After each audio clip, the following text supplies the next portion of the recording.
Welcome to the Love Before 100 podcast. I'm Rachel Birch, and I'm here because everyone says dating in your 40s sucks. So I decided to make a game out of it.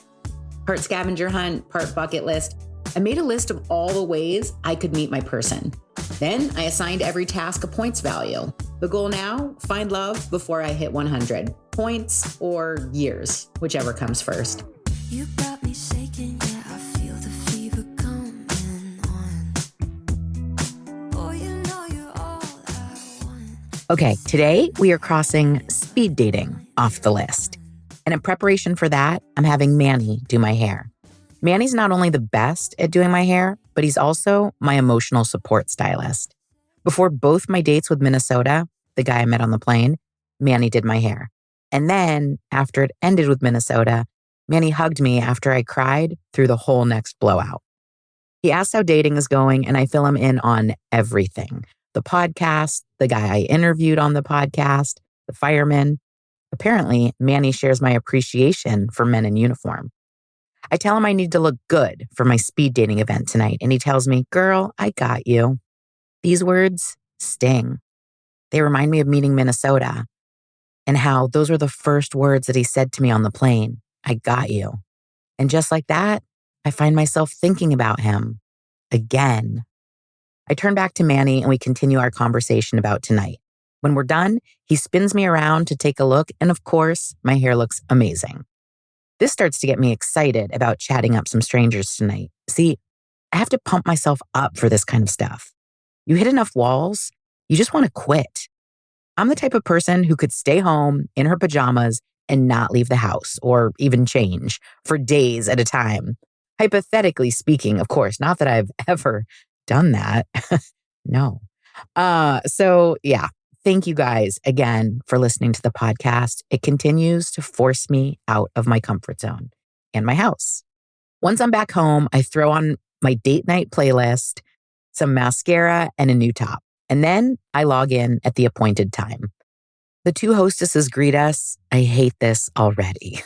I think they're in their early 30s. They tell us that there are people participating from all over the United States, but not to worry, you'll only be matched with people in your area. They say that we're going to have 7 dates each, and that each one will last about 3 minutes. And then they explain, if you see them again, that means you're on a break. They start to chat about the holidays and tell some jokes, and just as it starts to feel like I'm attending comedy traffic school, my first date begins. His name is Sergio. He asked me what I do for work, and I tell him that I used to be a lawyer and that now I'm a coach. He laughs and tells me that he used to be a veterinarian and now he's a lawyer. Then our connection cuts out. The screen freezes and there's a massive delay.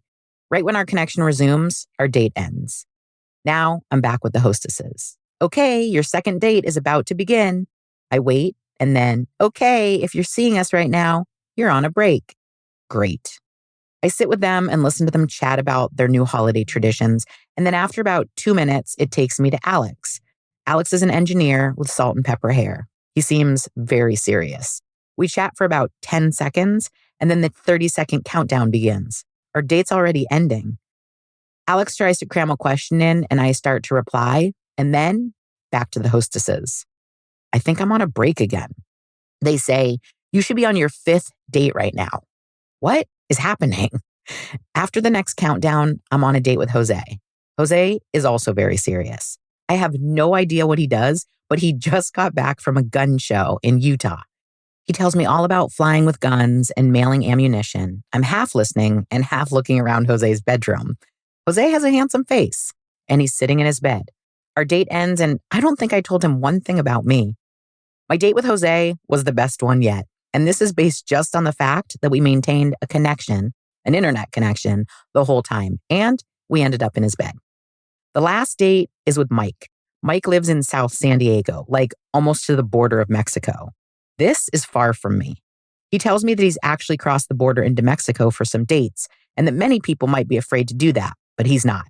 I make a joke about luring him into a foreign land and offering to sell his kidneys on the black market. He tells me he drinks too much for that. Hello, red flag. And I tell him, I think that just affects the street value of your liver. As the countdown begins, I tell him that I'm sorry we only got to discuss one of his organs. We laugh and the date ends. And I feel like the highlight of this whole experience was getting to make an organ joke to a guy I never intend to see again. I close my laptop and I say out loud, I can't believe I did my hair for that. Epic disappointment. I decide that's enough disappointment for one day, and I abandon all thoughts of dating and men until another day. Turns out another day is the next day. I'm down, but not out. This is a marathon, not a sprint, I remind myself. So I turn to my dating app. I have some new matches. First up, a handsome paramedic who I actually matched earlier this year. The last time, though, our chat ran cold and I unmatched him. We are reunited and it feels so good. I had made a promise, or more like a suggestion, to myself that I wouldn't double dip, meaning I wouldn't swipe right on anyone from the past. But I made an exception for him because he's super cute, pretty funny, and also, hello, he's a paramedic. The rescue protector vibe is hot for me. I'm working on seeing the whole package, not just snippets, but this guy seems to qualify. I'm happy that he wanted to match again, and I'm feeling flirty. And so I start to type something out to him like, stop me if I've told you this one before, as a wink to the fact that we've matched before, but I stop and delete it. Here's why. I matched a chef earlier this year. He's also someone that I had matched before. He had brown hair that swept across his eyes, not long, but kind of shaggy, big brown eyes, scruffy facial hair. He used the same photos from before, and so, of course, I recognized him. We had had a really good chat back in the day, but at some point, I deleted the app. After we matched again, I mentioned something about having matched before, and he was surprised. He didn't remember me. So I made a mental note. Don't be a weirdo who remembers all the people you match. That's stalker vibes. So I start the chat with the paramedic and don't mention our previous match. He tells me how stressful it's been at work this week and how it's only going to get worse. This week is Thanksgiving, so I can only imagine how much work it must be for this heroic paramedic. I'm empathetic, so I say, I assume you're talking about paramedic work? I would imagine it's a really hard time of year for that. He replies, I'm not a paramedic. Bro, your profile says you're a paramedic. Instead, he tells me that he used to be a paramedic many years ago, but now he works nights at a mental health clinic. I look at his pictures again. He's not as cute as he was when I thought he was a paramedic. Good God, Rachel, that is not right. I continue chatting with him because looks and heroism isn't everything, after all. But pretty quickly it becomes apparent that we are not a match. This man complains a lot and is generally just really unhappy. He tells me, a complete stranger, that he's cried twice this week. I keep talking with him because I feel so sad for him, but every time a message comes through from him, and it's often, I cringe. I tell myself without judgment, but as a loving, I told you so. This is the last time we do this. This is the last time we go backwards. So right now, we're setting some ground rules. Rule number 1, no double dipping, no exceptions. There's a reason that didn't work. And rather than wasting energy starting again, let's just start fresh. Rule number 2, you must evaluate the whole profile and cannot give preference to first responders, men with cowboy hats or tattoos, men with vintage Broncos, or men from states in the South. Rule number 3, in the future, you can't continue chatting with someone just because you feel sorry for them. So I left him to simmer while I chatted with my other matches. Next up, a producer whose profile emphasizes how spiritual he is. He says he was raised by the universes with a lust for magical experiences. I note the plural of universe. Okay, fine, spiritual beliefs may vary. I also note the use of the word lust. I ignore both. I ask him about what he means, and he responds with a voice text talking about how grateful he is for his life and his work and how magic happens when you're around people with an equal vibration. I completely agree with this. And no, I don't think it's weird that he's talking like this. It's completely normal, right? He says that he's the most spontaneous person in the world and he's up for anything. I reply that I'm free for a quick adventure that day, thinking coffee or a beach walk. He doesn't respond to this, but rather, that night, he asked for my phone number. The next night, this is the night before Thanksgiving, he asked me if I want to do something. I say, I'm getting the impression you only like being spontaneous at night. He responds by telling me that he just sugar scrubbed his lips and that his lips are now super soft.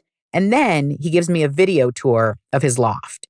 First, he shows me the city view, and then he shows me his bed, And then he angles the camera so that I could see the view should I be laying in his bed. Then he replies and says, "Oh, I'm so in touch with my sexuality and self-love." Oh my God, this man has my phone number. Now, it's my fake Google phone number, but I don't even want him having that. Next up, a lawyer whose profile reads, shopping cart returner, please and thank you sayer, gym membership user, restaurant reservation maker, flight and hotel booker, gratitude practitioner. I pause when I see the close-up of him lying with his shirt off, but he mentions being a warm weather enjoyer, so I let it slide. He's okay, not super handsome, but not bad. We started a nice chat about life, and there could be some potential there. After the last two, I'm cautiously optimistic. Also in the mix is a 39-year-old. The conversation we have going consists only of me asking him how he feels about doing dishes. This is based on something I saw in his profile.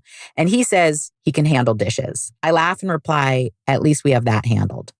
There are a bunch of dead conversations, meaning we had some back and forth, but it's been days and in some cases weeks since I've heard from any of them. And then finally, there's a former professional soccer player who lives in San Diego. Our chat is respectful and revolves mostly around soccer. He asked for my phone number, calls me, we chat, and set up a date to have lunch in San Clemente. He seems the most promising. He tells me on the call that he hasn't dated much and enjoys being in a relationship. I don't hear any red flags, but if I'm being honest, seeing red flags is not my strong suit. Or rather, listening to them after I see them and not ignoring them has not been my strong suit, but I'm working on this.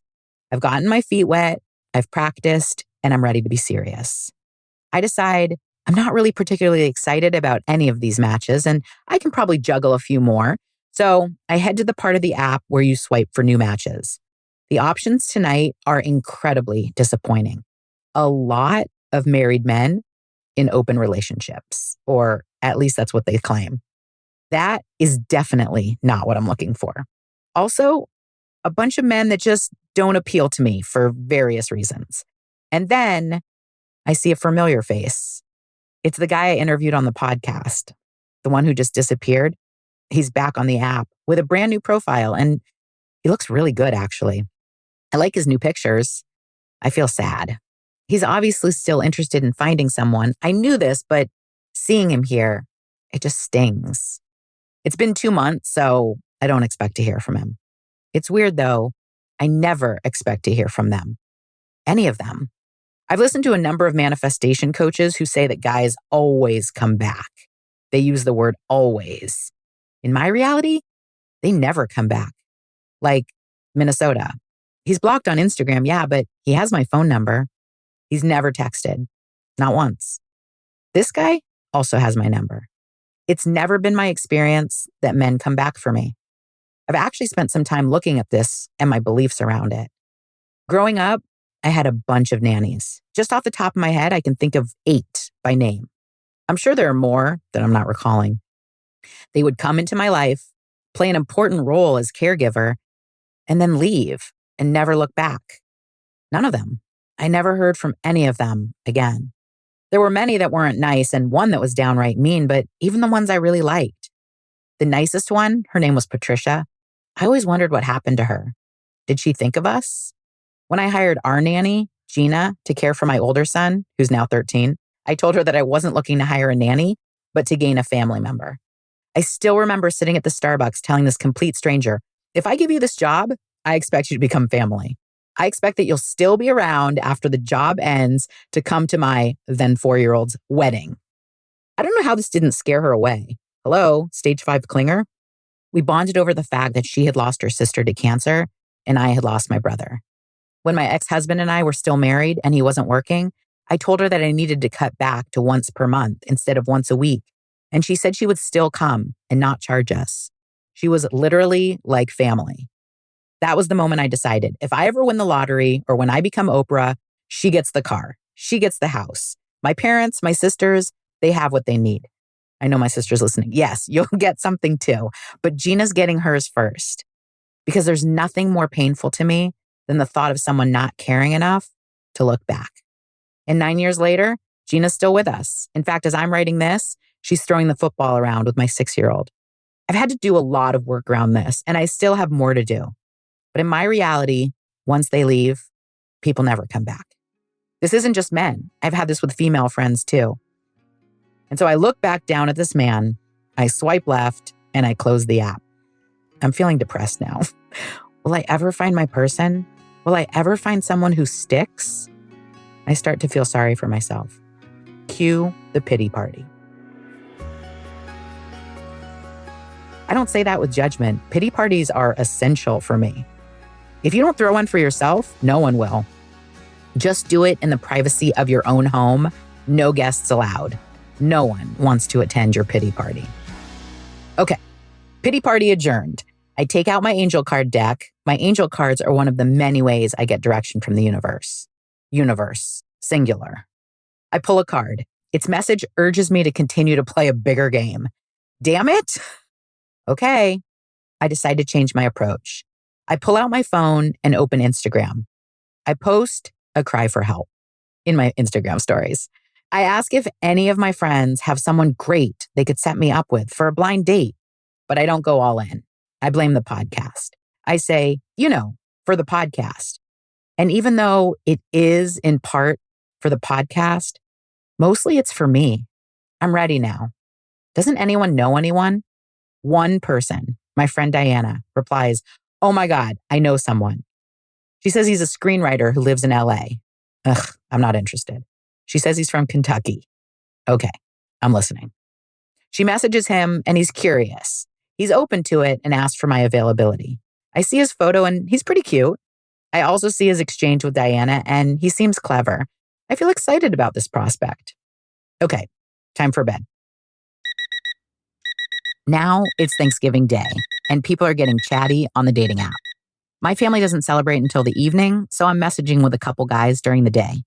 The producer has invited me to go to the mall and hit some Black Friday sales tomorrow. Under normal circumstances, I would have found this endearing, but after the stuff last night, I'm not interested.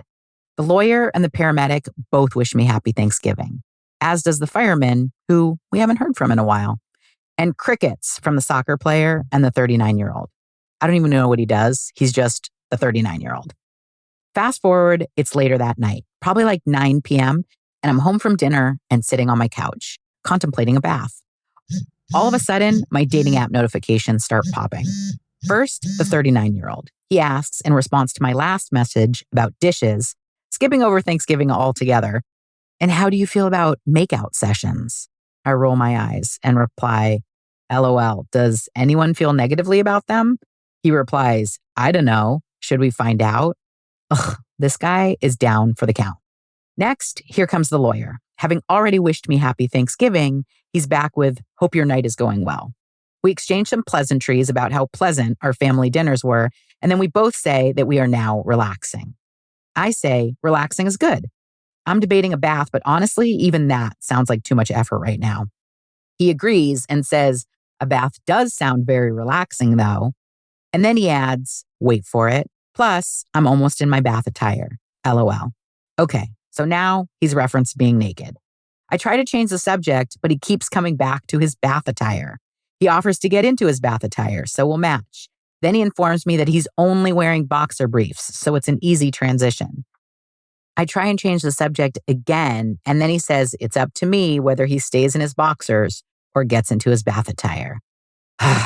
This guy is dead to me too now. I decide to head to bed, but with my dating app inbox still full of perverts, it feels yucky. And then something comes over me. I open the app, unmatch the lawyer, and then the 39-year-old. I pause, look at the former paramedic, frown, and unmatch him too. I feel bad, but again, that's not a reason to keep chatting with someone. The producer is left. My only hesitation is that he has my fake phone number. But then I realize I can block him there too. So I block him on my Google phone and then unmatch him. Mama's cleaning house. I know I should feel happy about this, but I start to feel discouraged. Is everyone on the dating app just looking to hook up? Will I ever find someone who actually wants to have a real conversation and get to know me? The next day, I feel inspired to update my profile with my new photos from my Nashville photo shoot. And then I spend the next 2 days swiping to replace those I had let go. Then, on Sunday, I flick open the dating app to marvel at all my new, higher quality matches that have just come in to replace all the weirdos that I let go. I think my new photos are working because I'm noticing that these guys are cuter, smarter, and more abundant. This pleases me. They say, take a step and the universe will meet you. I lay back on my couch and thank the universe for joining me on my quest. Ooh, look at this guy I just matched. He's handsome, ruggedly handsome, in fact. He has a graduate degree, is a dad, and has some great photos of him on the beach smiling. His profile reads, the smallest act of kindness can go so far. What a nice man, I think. I wait an appropriate amount of time, and then I message him. Happy Sunday. How was your Thanksgiving? Minutes later, I noticed he's unmatched me. What kind of act of kindness was that? No, it was an act of kindness. Thank you for showing me now before I waste any more time that we are not a match. As I'm looking at the other matches, the soccer player texts me. He wants to know if we can meet at 1:45 instead of 1 for our date. He says he has a meeting and wants to ensure that he doesn't leave me waiting. How considerate. Then he asks if he can call. Okay, sure, I say. We proceed to talk for almost an hour, during which time he lays out his top 5 non-negotiables. Number 1, no smoking. Number 2, must be confident, which he defines as me not getting jealous if he looks at another woman. And then he gives an example of seeing a woman on a topless beach and asks who wouldn't look. Number 3, must enjoy physical touch. I don't remember number 4 because I was out at number 2. And number 5 is into or at least can tolerate watching sports on the couch with him. He then lists out his various medications that he's taking for his restless leg syndrome. He asks if I have any time limits for our date and proceeds to set out a multi-hour, multi-location date, starting with a nice lunch, then a walk on the pier, and then possibly a cocktail at the restaurant on the pier. And yes, this is the same pier where I first met the fireman and also where I met the guy with the emotional support chihuahua. At this point, he tells me that he needs to pee and asks if he should mute the call or not. I tell him I'm okay with him muting the call. Meanwhile, I start to think, do I cancel or just have really good boundaries with my time? I honestly don't know how much grace to give people anymore. As I'm listening to him talk about the issues in his previous relationship, hello, we haven't even gone on a single date yet, I get a message from Diana. She says that it's been days and she hasn't heard back from the screenwriter. She says she's pulling the plug. She says he doesn't pass the vibe check. Damn it, 2 guys down the toilet in a matter of minutes. Back to the drawing board. Square one, nada, zip, no one in the queue. I head up to bed and I grab my card deck from my nightstand. I pull the King of Roses. This is a card that I had pulled multiple times when I was originally chatting with Minnesota. The card's message was around romance, passion, and love. It made me sad to see it. And this time, it was reversed, meaning it had a different message for me. I grab the book and I read it. It says, with every ending comes the potential for new beginnings. This may in fact be in reference to an old relationship you haven't been able to release. If so, it's time to finally let go of the attachment and open your life to new and better things to come. Yeah. Release and new and better things will come. Whatever. I go to sleep. Hours later, I wake up. It's 3 a.m. I grab my phone. Even though I had deleted him as a contact, and even though I hadn't heard from him since I blocked him on Instagram, I pull up the last text message from Minnesota. It's not even a text. It's a so-and-so laughed at your message. I open up his number and I block him. Not because he's going to message, because he's not. And there's still a part of me that wants him to. And that's painful. There's still a part of me that wants to hear from him and feels sad that I don't. Sometimes I play this game with myself. What if he texted? What if he asked to come visit? What would you say? I always answer honestly, I don't know. So by blocking him, I don't have to know because he can't reach me. Doesn't matter anyway, though, because in my world, people don't come back. But I've learned that sometimes that's okay. Okay, universe, is that what you want? Is that what I have to do to move on? I lay there and I think, where am I supposed to empty the drawer? Okay, I'm going to tell you this, but don't expect this to get tied up with a nice bow because I'm not there yet. But there's a drawer at the bottom of my closet. Inside it, is the blanket from the Giants game and the Eric Church t-shirt and a Morgan Wallen hat that Minnesota bought for me.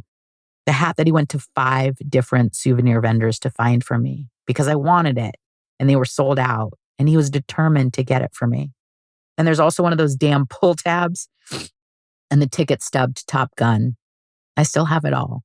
I don't look at it. I don't take it out, but I'm not willing to release that yet. And fuck it, if throwing that stuff away is going to bring in some magical guy. The imprint of the way that I felt about him is burned in my mind, and it makes connecting with new people so much harder. It's like an invisible measuring stick. Can you live up to the chemistry and excitement I felt? There have only been a couple guys who have even felt like they might come close. Just the beginning flickers of possibility. But those burned out before I even got close enough to experience them. My whole conscious mind understands what this is and that he is not for me. And yet there's some rogue part of me that's just sad it didn't work out and misses him. And it fucking sucks. I fall back asleep. The next morning, I'm mindlessly swiping on the dating app. I'm looking for one last Hail Mary because I'm so ready to give up right now. Just crawl in bed and stay there. I swipe left on a couple guys. Again, left means no thank you. And then I see him. Josh. Oh my God, it's Josh. I melt a little. We had matched a couple months ago, and at the time, I referred to him as Minnesota 2.0 because he looked a little bit like Minnesota and he felt a little bit like Minnesota. But this guy seemed like a better version. He was more handsome, wittier, equally playful, and just a little bit vulnerable, honest. The conversation got really flirty, and of course I made some cheeky comments. He pushed me, and I had to clarify that I wasn't looking for casual sex. Things may have changed, but anyway, I wasn't looking for casual sex. He got serious too and told me that he likes to play, but he wants something real. He wants a real relationship, but he understands it's a process.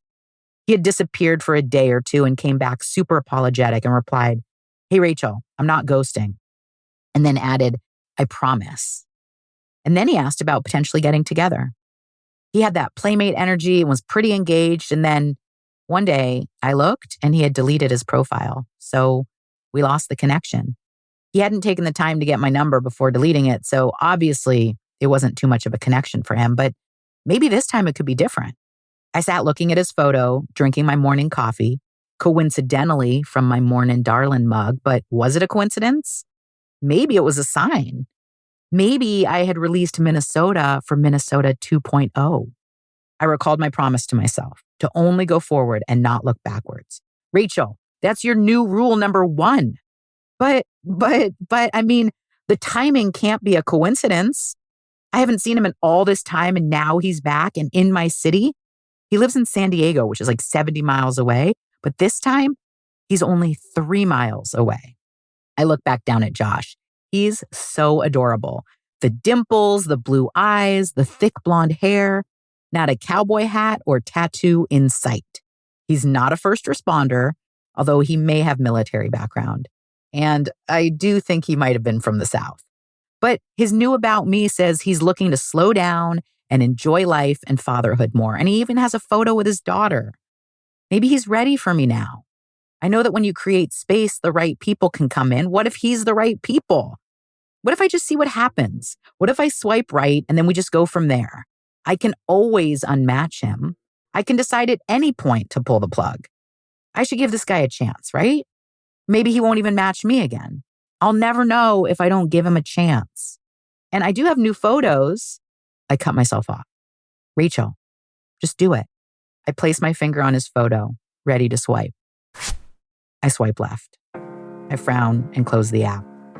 Sorry, Josh, no second chances today. I'm keeping my promises to me today. The universe will deliver, and I don't have to settle for leftover scraps, ignore red flags, or break promises to myself anymore. I feel grateful and disappointed at the same time. I'm really happy that I'm finally able to keep my commitments to myself, but also, I feel like this might make me end up alone. Maybe I should delete the dating app. I literally feel like I'm starting from square one, and I just don't know if I can do it anymore. A single tear runs down my cheek. I wipe it away. I just don't see it happening for me. Why is it so hard? How many times do I have to go through this? Maybe I'm just supposed to be alone. But then why put this desire on my heart, God? Tears are streaming down my face at this point. I quit. I give up. I look up and think, God, take this desire off my heart. It's too painful. Maybe I was right about Newport. Maybe there's no one here for me. Maybe there's no one anywhere for me. Where would this guy even come from? I remember a story I heard once about a spiritual guru who wanted to build a large temple. To do so, they needed a large sum of money. One of his followers asked the guru, but where will the money come from? And he simply replied, from wherever it is now. So I guess my guy will come from wherever he is now. Where are you? Hello? And then, almost on cue, almost as if the universe was listening and waiting, I get this text. Good morning, Rachel. You still interested in getting together? Or at least chatting on the phone? Oh yeah, I had forgotten about that guy. I hope you loved that episode of Love Before 100. To play along and get all the behind the scenes and bonus content, follow us on TikTok at Love Before 100. And be sure to come back next week to help me cross another thing off my bucket list. Let's spend the